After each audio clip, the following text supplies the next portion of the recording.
আমি মোহাম্মদ আব্দুল শহীদ। আজ দেখাবো কিভাবে দশমিক যোগ করা যায়। দশমিক যোগ করা যায় তা দেখাবো। যেমন একটা অঙ্ক যদি আমরা বলি যে দশমিক 25 প্লাস দশমিক 2 প্লাস 3.4, এই অঙ্কটাই যদি আমরা দশমিকে যোগ করি তাহলে আমরা কিভাবে করব? আমরা দশমিকটা ঠিক রাখবো। এই দশমিক ঠিক রেখে আমরা প্রথমে অঙ্কগুলো বসাই নেব। যেমন প্রথম অঙ্কটা কি দেওয়া আছে, 0.25 বসালাম। এরপরে আমাদের দেওয়া আছে 0.2, তাহলে দশমিক আমরা ঠিক রাখবো। এর পাশে 2 আছে, 2টা এখানে বসাবো, এদিক থেকে না, এদিক থেকে বসাবো। দশমিক ঠিক রাখলাম, এরপর আমরা এই 2 বসালাম। এরপরে দেওয়া আছে প্লাস 3, আগে আমরা দশমিকটা বসাই, দশমিক বসালাম।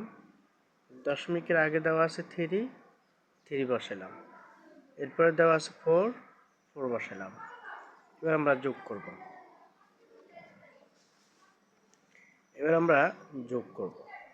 যোগ করলে কি হয় দেখি, প্লাস দিলাম।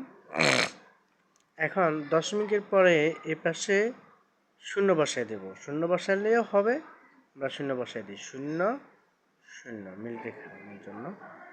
দশমিকের পরে যদি আমরা 0 বসাই, অঙ্কে কিন্তু মানের পরিবর্তন হয় না। এটা আমি দেখাবো, একটু পরে দেখাচ্ছি। এখানে যদি আমরা যোগ করি 5-5-এর সাথে 0 যোগ করলে 5 হবে, 5 বসাইলাম। এরপর আছে 4 আর 2 4, 5, 6, 7, 8 আমরা বসাই দেব। এরপর দশমিক এ পাশে শুধু 3 আছে, 3 বসাই দেব। এই যে দশমিক যোগ গেল। এরপরে আরেকটা দেখাই আমি,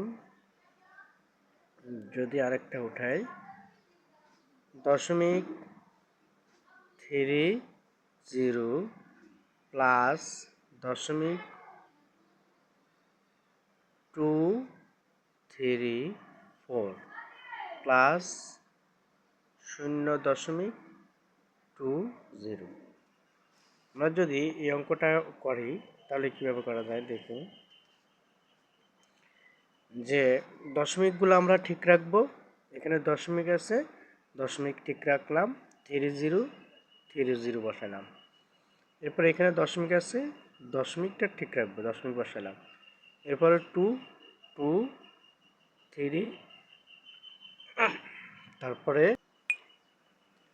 এরপরে দেওয়া আছে 4, এই 4টা এখান দিয়ে বসালাম। এরপরে প্লাস দিয়ে দেওয়া আছে 0, দশমিক আগে ঠিক রাখবো, দশমিক দিলাম। দশমিকের এই পাশে 0 আছে, একটা 0 দিলাম। এরপরে 2 0, এই যে 2, তারপরে 0 দিলাম। এরপর আমরা যোগ করব। এখন কিভাবে করা যায় দেখি। এ পাশে একটা 4 আছে, এ পাশে আমরা 2 0, এ পাশে কোনো সংখ্যা নাই, মানে আমরা এ পাশে 0 দিতে পারি, 0 দিলাম। এ পাশে 0 কিন্তু পরিবর্তন নাই, আমি দেখাবো। এ পাশে আছে কোনো সংখ্যা নাই, মানে এ পাশে একটা 0 দিয়ে দিতে পারি। এখন আমরা কিভাবে যোগটা করব দেখি। এখানে 0-এর সাথে 4 যোগ করলে 4 হবে, 4 বসালাম। এর পাশে কোনো সংখ্যা নাই, মানে শুধু 3 আছে, 0-এর সাথে 3 যোগ করলে 3 হবে, 3 বসালাম। এরপর এখানে 2 আর 4, 4 আর 3, 4, 5, 6, 7 বসালাম। দশমিক আছে, দশমিক লিখবো, 0 আছে, 0 দিলাম। এই যে একটা দশমিকের যোগ দেখালাম। এরপর বলতেছে কিভাবে দশমিক সংখ্যাগুলার দশমিক অঙ্কের পরে যদি ডানে আমরা 0 দিই, মানে কোনো পরিবর্তন হয় না, এটা দেখাচ্ছি।